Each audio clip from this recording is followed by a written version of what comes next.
Shalom la famille et bienvenue dans notre émission podcast Témoignages de femmes. Je suis ravie de vous retrouver avec Katie et Pascaline. Et aujourd'hui, nous avons une invitée spéciale, donc Peggy Alagisalachi. Donc bonsoir les filles, comment allez-vous? On va commencer par toi Katie si tu veux bien. Bonsoir, bonsoir, mais ça va très bien, merci. J'espère que vous aussi, frères et sœurs, vous allez bien. En tout cas, Amen. très contente d'être avec vous. Amen. Merci Seigneur. Pascaline, tu veux dire un mot? Bonsoir à tous. Mais moi, je vais très bien. Merci Seigneur pour tout ce que tu fais pour moi et pour nous. Et j'espère que chacun de vous, vous allez bien de là où vous êtes. Amen. Et maintenant Peggy. Alors, comment vas-tu Peggy? Ça va bien, merci Ingrid, avec la grâce de Dieu. Je me présente Peggy Alagisalachi, donc mariée, 2 enfants. Je suis directrice d'un établissement de formation, voilà, qui en direction des professionnels de la santé. Et aussi engagée dans son église auprès de chorale, alors la chorale Miséricorde, et puis aussi auprès de ma paroisse au Marin. Voilà, après avoir aussi servi au sein de la paroisse du COS auprès du groupe Feu Nouveau, voilà, que je salue.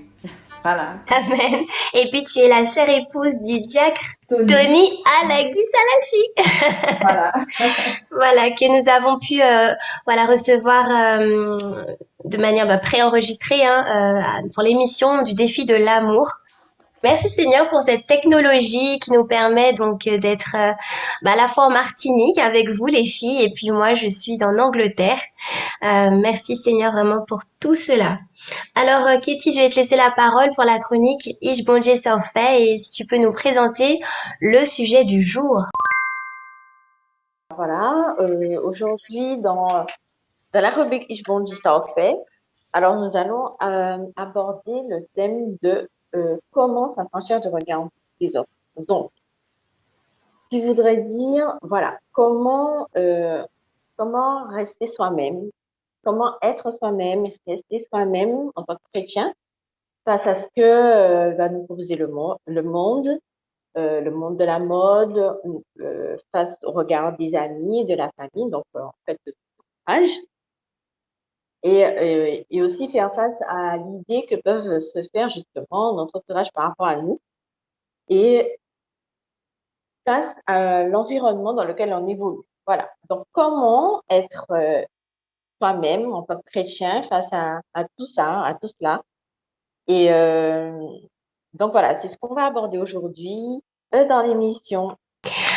Alors, merci beaucoup Katie. Donc, en fait, eh bien les filles, avant du coup d'aller plus loin avec Peggy, qui va du coup être notre enseignante du jour, eh bien, j'aimerais savoir du coup qu'est-ce que vous pensez de cela en fait, qu'est-ce que cela vous évoque, être affranchi du regard des autres. Est-ce que vous considérez que vous êtes affranchi du regard des autres aujourd'hui? Est-ce que vous avez été peut-être esclave du regard des autres auparavant? Moi, je considère que j'ai été affranchie. Déjà, quand j'étais au collège, je me souviens, ça fait bizarre, je voulais sortir avec un garçon. Et il m'a dit, ben, écoute, si tu veux sortir avec moi, va chez le coiffeur avant et on verra. Et c'est ce que j'ai fait. Je suis allée chez le coiffeur et j'ai fait un défrisage parce que je voulais plaire à ce garçon. Et en fait, c'est là que je me rends compte qu'effectivement, je faisais beaucoup attention au regard des autres, en fait, à comment on me voyait. Si on me voyait pas belle, il fallait rajouter quelque chose sur moi. Et maintenant, je retourne au naturel, grâce à Dieu. Et ça recommence au travail. On me dit: «Ouais, mais va te coiffer, tu es pas coiffée», puisque moi maintenant j'ai l'afro et ça ne plaît pas à tout le monde. Mais la réponse c'est: «Beh, je me sens bien comme je suis. Si tu n'es pas content, beh, je ne peux rien faire pour toi, je suis bien comme je suis». Donc oui, je considère que je suis affranchie du regard des autres. Donc voilà, merci Seigneur pour tout ce que tu fais pour nous. Amen, Katie. Mais moi, je dirais que c'est un travail de tous les jours. Donc non, je suis pas totalement affranchie du regard des autres, mais je suis en évolution. Par exemple, moi, je dirais que au niveau plus jeune, au lycée, bon, j'avais adopté un style voilà, de vêtements près du corps, voilà, de vêtements sensuels, hein. Voilà, c'était ma façon. En fait, tout ça parce que par rapport à mon activité de loisir, qui était la danse, voilà, je pense que je prenais, voilà, j'étais influencée par cela, par rapport aux vêtements près du corps. Et je me rends compte que, voilà, mais après des années, hein, je me rends compte que, voilà, j'étais influencée par cela. Et puis aussi, j'ai envie de dire que ça fait un petit peu partie aussi, hem le regard des autres, ça fait, un petit peu c'est culturel, en tout cas en Martinique, je trouve.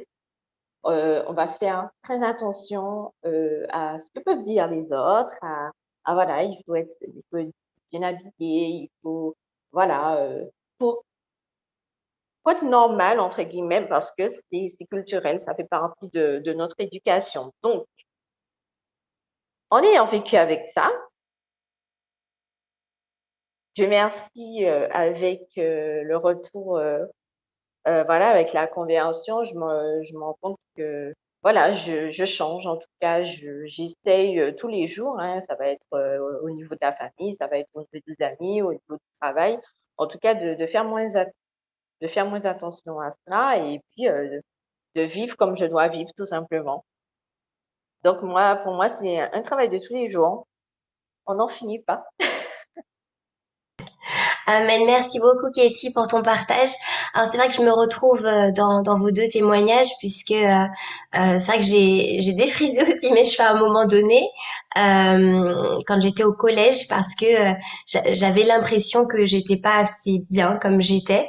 Et aujourd'hui, grâce à Dieu, j'ai rasé mes cheveux. Bon, ils ont déjà bien poussé depuis un an. Mais oui, oui, Peggy, je sais pas si tu as eu le temps de me voir comme ça. Mais c'est vrai que j'ai j'ai rasé mes cheveux, voilà, ça fait déjà plus d'un an maintenant. Et bon, aujourd'hui, voilà, ils ont bien poussé. Donc, je rends grâce à Dieu. Mais également, effectivement, j'ai souvent recherché à plaire aux autres, hein, notamment dans la tenue vestimentaire. Et j'ai arboré, tout comme toi, Katie, des tenues sensuelles, voire même, enfin, ça avait des tendances sexuelles, hein, parce que du coup, sexy, ça veut dire sexuel. Je suis désolée, enfin, pour moi, hein, peut-être que je me trompe, hein, mais voilà. Mais en tout cas, en tout cas, voilà, ma tenue vestimentaire, il y a tout qui est passé, les ongles, le maquillage. Maintenant, c'est vrai qu'aujourd'hui, le Seigneur a permis que plus j'ai cheminé avec lui, donc là ça va faire une dizaine d'années maintenant que je chemine avec lui, que j'ai vécu plusieurs conversions et comme tu dis Katie, c'est vrai que la conversion c'est un travail de tous les jours, mais c'est vrai que depuis que je chemine avec lui, il me permet à chaque fois donc de voir une zone avec laquelle il a envie de travailler avec moi et aussi eh bien dans cette acceptation de soi, hein, il m'apprend vraiment l'équilibre et je crois que c'est ce qu'il y a d'important dans la vie spirituelle, d'essayer de trouver son équilibre. Mais maintenant, on va passer du coup à toi, chère Peggy, si tu veux témoigner, enseigner. Voilà, laisse-toi guider. Nous sommes tout oui. Avant de commencer, je voudrais évoquer deux témoignages. Alors, le premier témoignage, alors qui m'avait touché il y a déjà plus de 20 ans, c'est celui d'une jeune fille qui était allée en retraite et puis qui était bouleversée, mais qui était vraiment très mal dans sa peau, on dira, qui était très malheureuse et qui finalement voulait partir, voulait quitter la retraite et qui avait comme projet de mettre fin à ses jours. Et puis, donc la retraite s'est déroulée en métropole, hein, de ce que je me souviens en tout cas. Et en fait, alors qu'elle quittait donc la salle où il y avait d'autres jeunes qui suivaient un enseignement, elle longeait donc ce couloir et elle croisa donc une autre personne, une autre jeune fille qui la regarda avec un sourire mais vraiment radieux. Et en fait, cette jeune fille qui avait comme pour projet en tout cas de mettre fin à ses jours, eh bien, elle a justement, si je raconte son témoignage, c'est parce qu'elle a pu dire aujourd'hui, après avoir croisé le regard de cette jeune fille, que le regard de cette jeune fille l'a beaucoup bouleversée, l'a beaucoup touchée, parce qu'elle s'est sentie le temps d'un instant aimée, et que ça avait en tout cas changé ce projet de mettre fin à ses jours. Rien que le regard, le sourire a changé son projet. Parce qu'à travers ce regard, ce sourire, elle s'est sentie aimée, elle a fait l'expérience vraiment de l'amour de Dieu à travers le regard et le sourire de cette jeune fille. Et puis pas plus tard qu'hier, le second, on va dire, témoignage, ou oui, c'est un témoignage également, là c'est hors cadre église, c'est celui de personnes obèses. Alors il y avait dans cette émission plusieurs personnes qui avaient perdu, qui étaient obèses et qui avaient perdu entre 20 et 90 kilos. Et chacune d'entre elles donnait son témoignage disant que elles ont été aux prises avec ce regard des autres qui était plutôt destructeur et qui était plutôt jugeant, tuant, et que si elles n'avaient pas eu un déclic qui venait des fois de manière intérieure ou par des personnes de leur entourage proche de la famille ou de médecins, eh bien, elles n'auraient pas perdu elles n'auraient pas décidé en tout cas de perdre du poids. Et que quand on est, comme disaient certaines, dans la peau d'un obèse, eh bien on passe pour quelqu'un d'handicapé, enfin voilà, quelqu'un à supprimer à la limite, voilà, et que le regard des autres en tout cas est très dur, très, très méchant, voilà, sur ces personnes-là. Alors les autres ne cherchent pas à savoir si elles ont un problème de santé qui génère ce surpoids, mais en tout cas, voilà, c'est réglé, ils sont considérés comme des handicapés, voilà. Et en fait, ça m'a fait réfléchir à ce thème aussi de s'affranchir du regard des autres. Et je me dis, ben voilà, un exemple bien concret. Je voudrais bien commencer ce que j'ai à dire en évoquant ces deux témoignages. Voilà. Alors, s'affranchir du regard des autres, alors c'est vrai que c'est un thème très intéressant. Il y a beaucoup de choses à dire, mais moi, ce que je voudrais dire aujourd'hui, c'est que la première question, c'est qu'entendre par le regard des autres. Le regard des autres, c'est ce regard qui est porté à la fois, comme l'a dit Katie et Pascaline, sur l'apparence, mais aussi, et puis Ingrid d'ailleurs, aussi, mais aussi sur les performances, sur le statut, sur l'être au monde. Donc en fait, comment je suis, comment la personne elle est habillée, comment elle se maquille, mais aussi ses performances. Alors au sein des établissements scolaires, on voit que de nombreux jeunes des fois peuvent être victimes de harcèlement scolaire parce qu'ils travaillent bien, parce qu'ils ont de bons résultats, ils veulent réussir, ils ont de l'ambition, etc. Ça peut aussi être des performances au travail. Est-ce que tel collègue fait plus de chiffre d'affaires qu'une autre collègue? Est-ce que tel collègue prend plus d'initiatives, etc. et qui est davantage considéré par rapport à une autre collègue qui n'aurait pas les capacités, la force ou qui aurait tout simplement des compétences ailleurs que celles de sa collègue. Voilà, le statut. Est-ce qu'on est marié, pas marié, etc. Des fois, il y a du jugement par rapport à cela. Est-ce que la personne vit maritalement ou pas maritalement? Il y a aussi du jugement par rapport à cela. Et puis aussi, comme l'a dit Katie, la question de l'être au monde, c'est-à-dire tout ce qui est en lien avec notre éducation, avec notre culture, ce qu'on a reçu. On est effectivement, comme l'a dit Katie, dans une société du paraître. C'est-à-dire que bien souvent, les mamans d'hier disaient à leurs enfants, lorsque tu souffres, ne le montre pas. Donc du coup, la personne, elle va se maquiller, mettre des vêtements avec des couleurs chatoyantes, pour ne pas montrer. On interdisait souvent aux garçons de pleurer, d'exprimer ses émotions, de se dire, etc. Donc vraiment dans une culture, alors je ne dirais pas, on ne va pas restreindre qu'à la culture antillaise, peut-être que dans d'autres cultures, ça c'est très très très prégnant également, mais en tout cas, Ça l'est aux Antilles. On ne doit pas montrer qu'on souffre, donc on va s'habiller pour ne pas montrer, on va montrer un visage pour ne pas exprimer, ne pas donner à voir lorsque les autres nous regardent qu'on est en souffrance, pour ne pas attirer la pitié ou autre chose.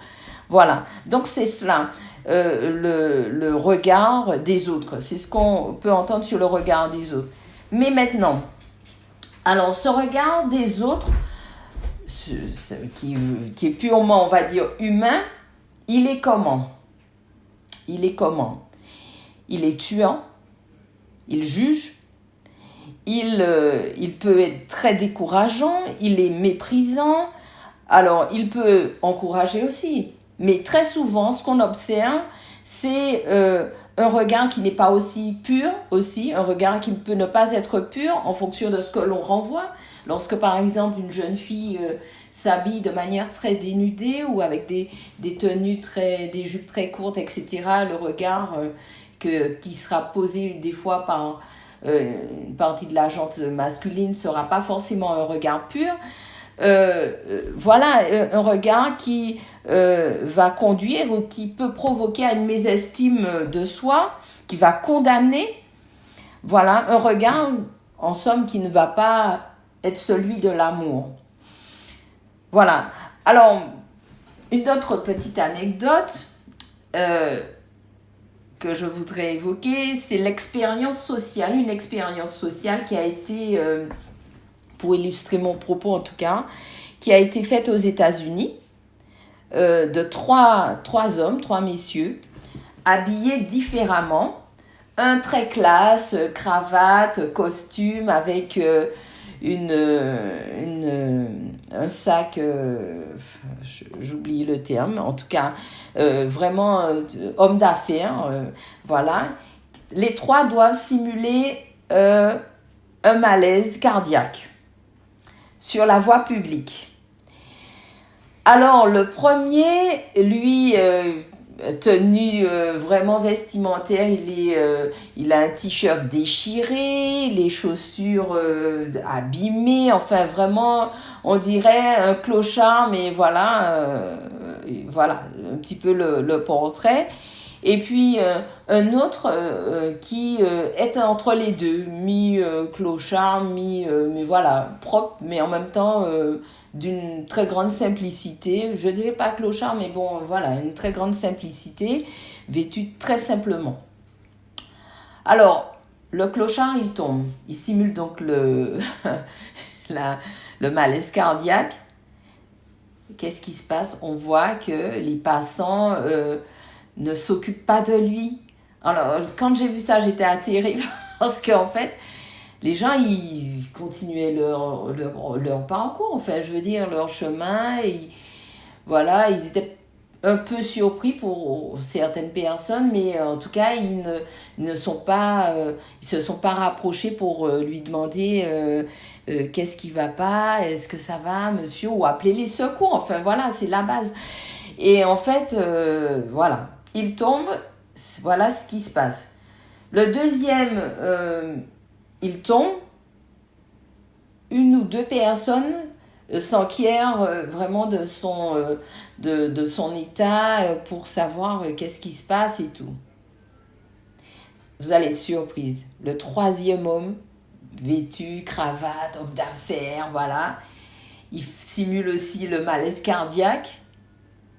Il fallait voir la troupe autour de cet homme à s'enquérir de son état. Les secours sont déjà arrivés. Enfin, voilà, les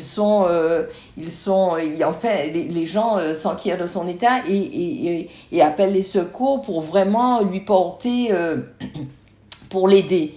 Et c'est très révélateur, en fait, cet exemple-là qui montre que ce que cet homme d'affaires donne à voir, c'est celui qui a réussi, celui dont il faut peut-être s'occuper, c'est quand même des paradoxes, c'est quand même surprenant que par rapport à l'habit, par rapport à cette apparence, eh bien, les comportements, le regard qui est porté justement sur autrui, eh bien, va déterminer aussi les comportements.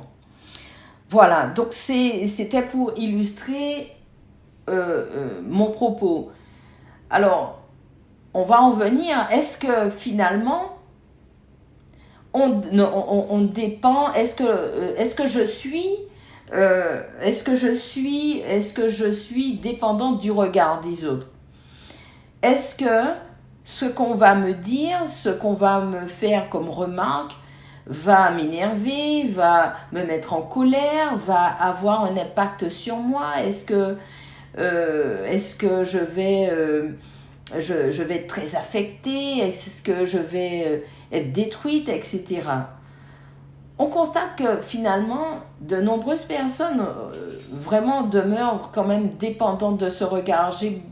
C'est-à-dire que je ne sais pas si de manière totale,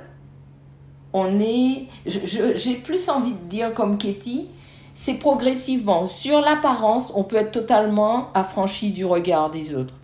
Maintenant, sur des choses qui font corrélation avec des blessures, je ne sais pas si on est des fois totalement affranchi. Et c'est au pied des situations, au pied des épreuves, au pied de... Voilà, qu'on se rend compte que finalement, l'autre nous a fait une remarque. On a chanté par exemple, et puis la personne vient, elle vous dit, imaginons, Ingrid, tu chantes très bien, quelqu'un sort de là où elle sort et te dit, mais vous chantez très mal, c'est très faux, alors que tu n'as jamais entendu ça, tu vois.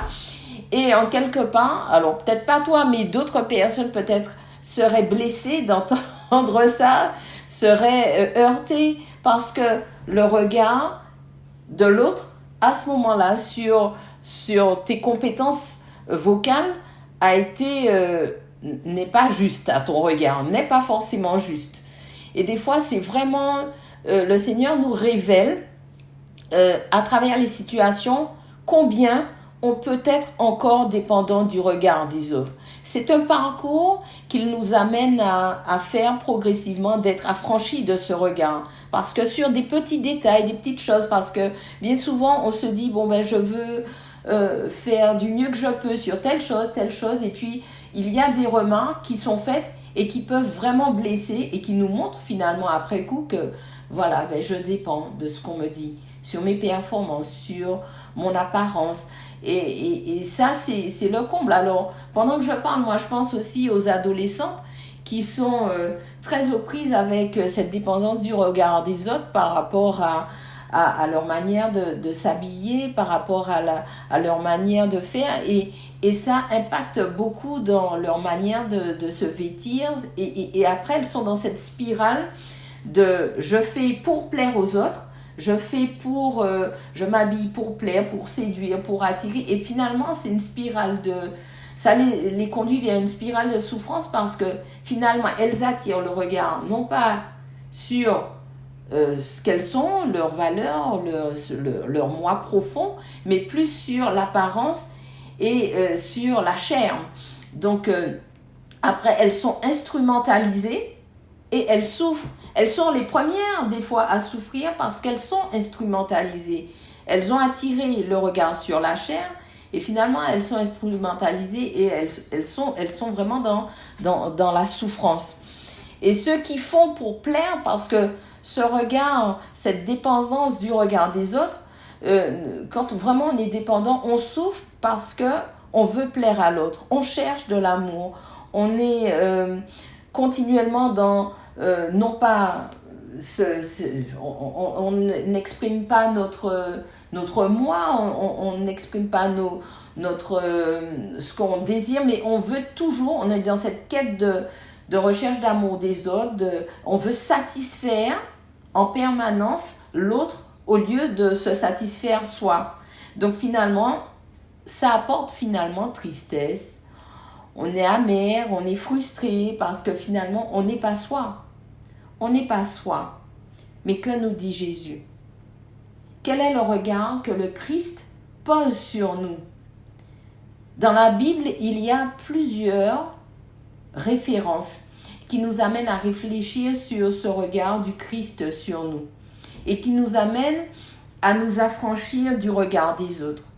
Alors moi, la première référence, c'est Zachée. Quel est le regard des autres sur lui? Collecteur d'impôts, voleur, celui qui n'est pas très apprécié, qui n'est pas très aimé. Enfin voilà, c'est celui qui taxe, qui a un regard plutôt... enfin, les gens portent sur lui un regard plutôt négatif. Et les gens ne l'aiment pas. Il est sur l'arbre. Et qu'est-ce qui se passe? Jésus s'arrête au pied de l'arbre, on imagine bien la situation, et il le regarde. Et en le regardant, qu'est-ce que le Christ, il lui dit, descends, je viens chez toi. Et le regard qu'il porte sur Zachée lui montre qu'il peut être autre chose que voleur. Voilà, ce n'est pas un voleur, ce n'est pas... il peut être meilleur. Donc un regard qui nous amène et qui nous conduit, le regard du Christ nous amène à être meilleur. Autre regard du Christ sur nous, eh bien, celui du regard de Jésus sur Pierre. Pierre qui venait de trahir Jésus. Par 3 fois, il dit, je ne connais pas cet homme, le coq qui chante, etc. Et on dit, Jésus tourna son regard vers lui, et le regard là, c'est dans Luc 22, verset 61. Et il est touché, il pleure, parce qu'il éprouve vraiment, certainement, moi je pense qu'il a été touché parce que il a été touché par cette miséricorde, par cet amour de Dieu. Il vient de trahir Jésus, celui avec qui il était. Il a vu les miracles, il a vécu avec Jésus. Il était tout près de lui, il était là, il a vu qui il était. Jésus lui a révélé beaucoup de choses à Pierre. Et il a été bouleversé par l'amour, par cette miséricorde. Je pense que d'ailleurs, il a dû faire certainement de manière instantanée cette expérience de la miséricorde du Christ. Il a été chamboulé, il pleura. Ensuite, une autre référence, le regard de Jésus pour la femme adultère. Le regard des hommes qui voulaient la lapider. Elle n'est pas digne de vivre. Ils voulaient la tuer, ils voulaient donc la tuer, ils voulaient la lapider parce que leur regard de jugement. Et j'aime beaucoup cette référence parce que Jésus, il dessinait vraiment en train de... On imagine qu'il n'est pas loin de la scène. Il dessine. On dit qu'il dessine, dans le sable et tout. Il écoute ce qui se passe, mais il agit au moment opportun. Il se lève. Et alors, c'est ce que j'appelle la démarche par la dialectique, la maïeutique, qu'on évoque en philo, c'est-à-dire le questionnement. Quel est celui qui est sans péché? Que celui qui est sans péché, lance la première pierre. Et Jésus, il regarde cette femme. C'est un regard vraiment d'amour pareillement. Il la relève. Il lui dit, va, il ne pêche plus. Mais c'est un regard vraiment rassurant qui donne de l'espoir. Et la femme l'adultère qui, avec toutes les représentations que ça représentait, puisqu'en fait, on estimait que ces personnes-là ne devaient pas vivre, eh bien, il vient court-circuiter les choses d'une certaine façon, entre guillemets, en disant, non, elle n'est pas que cela. Elle peut être autre chose. Voilà. Alors, il y a aussi le regard de Jésus sur le jeune homme riche qui arrive, il est dans « j'ai fait ci, j'ai fait ça, j'ai bien fait, j'ai donné aux pauvres, voilà ». Et puis Jésus qui lui dit « va, retourne et donne la moitié de tes biens et tout ». Mais là encore, on parle du regard du Christ qui est celui de l'amour il le regarda, il l'aima. Dans Marc 10, 21. Et le jeune homme, lui, repart tout tristement. Mais le regard du Christ ne condamne pas. Le regard du Christ ne juge pas. Le regard du Christ n'est pas accusateur comme celui du monde. Le regard du monde, justement, condamne. Le regard du monde juge. Le regard du monde va toujours être celui de tu ne fais pas mieux, tu es nul. Et ça me fait penser à une jeune fille qui m'avait raconté qu'elle avait été profondément blessée par le regard de son enseignante. Alors ça, c'est vraiment c'est important parce qu'en fait, les enseignantes et enseignants partagent, en tout cas, enfin je ne dirais pas partage, mais ont un impact très fort, je trouve, dans la vie des jeunes parce que pendant plus d'une dizaine d'années, un jeune est scolarisé, donc il est confronté à différents types d'enseignants. Et l'enseignante l'avait regardé avec un regard de mauvais, on va dire, un regard mauvais, à lui dire « vous êtes nul », etc. Et ça l'avait empêché littéralement de faire des études supérieures parce qu'elle était rentrée vraiment dans cette parole, entre guillemets, de négatif, de malédiction, en disant qu'elle n'était pas capable de. Donc elle était rentrée elle a adhéré à cette parole. Et ça a produit vraiment des dégâts, contrairement vraiment à ce regard du Christ qui est celui qui relève, qui nous restaure. Et Jésus nous dit, tu as du prix à mes yeux et je t'aime. Et dans Isaïe 43, 1-7, il nous dit, tu as donc du prix à mes yeux, je t'aime, je donne des hommes à ta place et des peuples pour ta vie.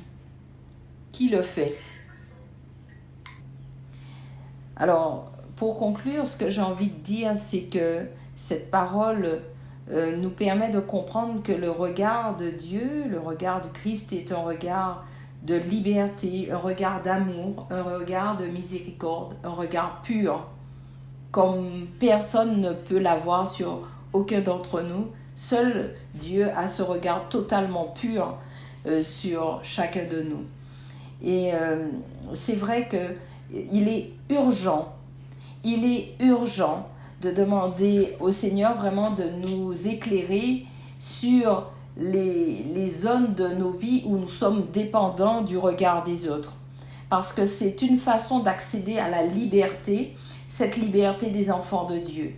Ne pas être aux prises avec le regard des autres qui peuvent nous peser, parce que ça signifie aussi en quelque part que nous avons soif de l'amour des autres. Nous voulons leur plaire. Nous voulons vraiment, nous dépendons. Et qui dit dépendance dit aussi esclavage. Donc forcément, on est vraiment dans une posture d'esclave quand vraiment on veut plaire, quand on fait de l'autre notre miroir. Alors que lorsque on regarde au miroir, on regarde au miroir du Christ, on fait de lui notre miroir, eh bien on est heureux, on est vraiment libre, et puis on s'accepte, on commence à s'aimer, on commence à accepter, avoir un regard vrai et authentique sur nos limites, sur nos forces, ce qui fait nos forces et nos faiblesses. Et c'est très, très, très important parce que, comme j'aime à le dire, et ça c'est vraiment ma devise, choisis la vie. Choisis la vie, eh bien, c'est choisir de s'affranchir du regard des autres. S'affranchir vraiment de ce qu'ils peuvent penser de vous, ce qu'ils peuvent dire de vous, ce qu'ils peuvent interpréter, tout ce qu'ils peuvent penser de vous en tout cas, et de vraiment s'appuyer surtout sur ce regard du Christ qui nous restaure, qui nous relève, qui nous aime, qui nous veut que du bien. On a cette garantie qu'il nous veut du bien. Voilà. Donc, et puis que son regard sur nous est pur et nous relève. Voilà, je l'ai déjà dit, mais en tout cas, c'est très important de se questionner et de demander au Seigneur, révèle-moi là où je suis dépendante. Alors, là où le regard, par exemple, des hommes nous pesaient, à générer, par exemple, à pousser beaucoup de jeunes filles et de jeunes hommes à avoir des comportements dans la luxure, là où le regard des hommes a poussé à commettre l'irréparable, là où le regard des autres a conduit de nombreuses personnes à dire « je ne suis pas capable, je ne vaux rien », là où le regard des autres a conduit de nombreuses personnes à être emprisonnées, à ne pas être épanouies. Eh bien, Jésus nous dit quoi? Je puis tout, la parole de Dieu nous dit, je puis tout par celui qui me fortifie. C'est-à-dire que même quand on ne se sent pas capable, on se laisse aimer, c'est tout par le regard. On se laisse aimer par ce regard du Christ qui nous relève. Et par le Christ, on peut tout. Amen. Amen. Merci beaucoup, Peggy. Alors, je ne sais pas pour vous, chers auditeurs, mais voilà, cet enseignement était vraiment riche et on a envie d'entendre plus, hein. On a vraiment envie d'entendre plus, mais c'est vrai qu'il faut qu'on puisse s'arrêter là pour aujourd'hui. Je dis bien pour aujourd'hui. Avec la grâce de Dieu, nous aurons le plaisir de pouvoir accueillir à nouveau Peggy. Mais vraiment, Peggy, enfin, à travers cet enseignement, j'ai revu toute ma vie, hein, notamment quand tu parlais de la jeune fille avec les idées noires, j'en ai eu. Et ça, alors que j'étais pas du tout comme ça. J'ai eu une enfance très heureuse, mais une fois arrivée à l'adolescence, au collège, au lycée, enfin, ça m'a plombée. Je suis devenue hyper triste. J'avais envie de mourir. Je ne savais pas c'était quoi ma place sur cette terre. Et puis également, voilà, tu as parlé de performance, de l'apparence, tu regardes la société en général, que ce soit nos parents, notre famille de manière générale, ou nos amis, enfin, il y a tellement de choses finalement qui peuvent nous influencer et c'est vrai que le regard des autres peut à la fois nous détruire, nous faire nous sentir mal, parfois ça peut même nous rendre malades, c'est pas possible, hein. Des fois c'est infernal quand même, hein, et que ça soit des inconnus ou des personnes connues et alors que effectivement le regard de quelqu'un, comme tu as parlé de cette jeune fille qui a regardé donc cette personne qui voulait se donner la mort, ça peut vraiment relever et c'est aussi quelque chose que j'ai vécu et que je vis encore aujourd'hui, les deux, hein. Soit un regard effectivement qui peut faire de la peine et soit un regard du coup qui peut élever, mais vraiment que le Seigneur nous permettent de rencontrer des personnes qui pourront vraiment nous aider à croire en la vie, à croire vraiment que voilà, nous avons de la valeur parce que beaucoup de personnes ne savent pas qu'elles ont de la valeur en fait. Beaucoup croient qu'elles n'en ont pas. Beaucoup ont perdu vraiment cette confiance en elles. Vraiment, d'ailleurs nous allons prier si vous voulez bien pour toutes ces personnes. Voilà, donc on peut commencer la prière. Vraiment, Seigneur Jésus, nous te remercions pour cet enseignement. Nous te bénissons vraiment pour toutes les personnes qui se sont reconnues d'une manière ou d'une autre à travers bien ces paroles qui ont été prononcées aujourd'hui. Je te demande vraiment, Jésus, de rejoindre les cœurs. Mon frère, ma sœur, aujourd'hui Jésus te dit, je t'aime mon enfant. Je t'aime et tu as de la valeur à mes yeux. Je t'aime comme jamais personne ne t'aimera sur cette terre, parce que je suis l'amour, je suis la miséricorde, je suis le pardon. Tu as été jugé, oui, pour les actes que tu as commis, mais je te pardonne aujourd'hui. Acceptes-tu de recevoir ce pardon? Toi aussi, tu peux parfois avoir ce regard dur envers toi-même, mais sache que je t'aime. Quoi que tu dises, quoi que tu fasses, quoi que tu penses, tu m'appartiens, tu es à moi, tu es ma créature. Et aujourd'hui, si tu le veux, tu peux tout recommencer avec moi. Amen. Amen. Amen. Merci Seigneur. Merci Seigneur de visiter toutes ces personnes qui sont prises avec le regard des autres, qui sont toutes ces personnes qui sont vraiment emprisonnées, qui sont vraiment dépendantes de ce regard. Montre-leur dans leur vie toutes ces zones de dépendance du regard des autres. Viens vraiment leur permettre de faire un parcours où elles prennent conscience vraiment de cette dépendance et affranchis-les. Viens vraiment leur faire grâce. Viens vraiment manifester ta puissance. Conduis-les vraiment vers ce chemin de liberté des enfants de Dieu. Oui, tu nous aimes d'un amour infini et à travers cette grâce, permets-leur d'expérimenter ta miséricorde et ton amour. Tu ne juges pas, tu ne condamnes pas. Et comme l'a dit notre sœur, tu nous aimes au-delà de tout, tu nous aimes d'un amour infini. Merci Seigneur vraiment de te manifester puissamment dans beaucoup de cœurs maintenant. Tous ceux et celles qui ont qui ont été tentés de commettre des actes irréparables, tous ceux et celles qui ont voulu plaire et qui sont amères, déçues, frustrées parce qu'elles ont tout donné et que finalement elles ont été lâchées, abandonnées, qui nourrissent de la colère dans leur cœur parce qu'elles ont tout donné, elles ont voulu satisfaire au regard des autres et ont été vraiment déçues, abandonnées. Nous te prions vraiment de les rejoindre maintenant et de passer un baume sur toutes ces blessures, un baume de ton amour, un baume d'amour sur toutes ces blessures. Maintenant, Seigneur, nous savons que tu agis, que tu es tout puissant, que tu es merveilleux, que dans ces temps d'incertitude où le climat est particulièrement anxiogène avec cette épidémie, eh bien c'est l'occasion pour beaucoup de faire le point sur leur vie. Et au regard de cette thématique sur le regard des autres, nous te demandons de te manifester, d'agir dans les vies. Que ce soit aussi un temps de réflexion sur cela aussi, Seigneur. Merci. Nous te le demandons, Père éternel, au nom de Jésus, ton Fils bien-aimé. Amen. Amen.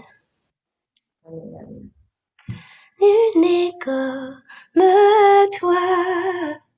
Nul ne peut toucher mon cœur comme toi. Je pourrais chercher éternellement. Pourtant, nul n'est comme toi. Ta bonté coule tel un fleuve immense, et c'est ta main qui guérit. L'enfant qui souffre trouve en toi un sûr abri. Nul n'est comme toi. Nul n'est comme toi, Jésus. Nul ne peut toucher mon cœur comme toi. Je pourrais chercher éternellement. Pourtant, nul n'est comme toi. Je pourrais chercher éternellement. Pourtant, nul n'est comme toi. Nul n'est comme toi. Nul n'est comme toi, Jésus. C'est toi qui nous guéris. C'est toi qui nous guéris. Ton regard nous guérit, Jésus. Nul n'est comme toi. Nul n'est comme toi, Jésus. C'est toi qui nous libères. C'est toi qui nous aimes. Tu nous aimes, Jésus. Tu nous aimes, Seigneur. Koriashi Baba Yasoriya. Koriashi Baba Yasoriya ila ila.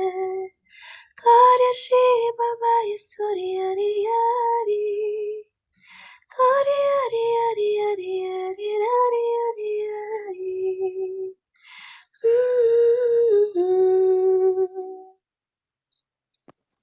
Merci Seigneur pour tout ce que tu fais en ce moment.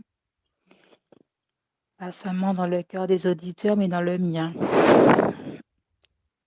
Merci Seigneur de nous faire reconnaître que toi seul es Dieu, Seigneur. Toi seul peux nous montrer qui on est vraiment. Merci Seigneur.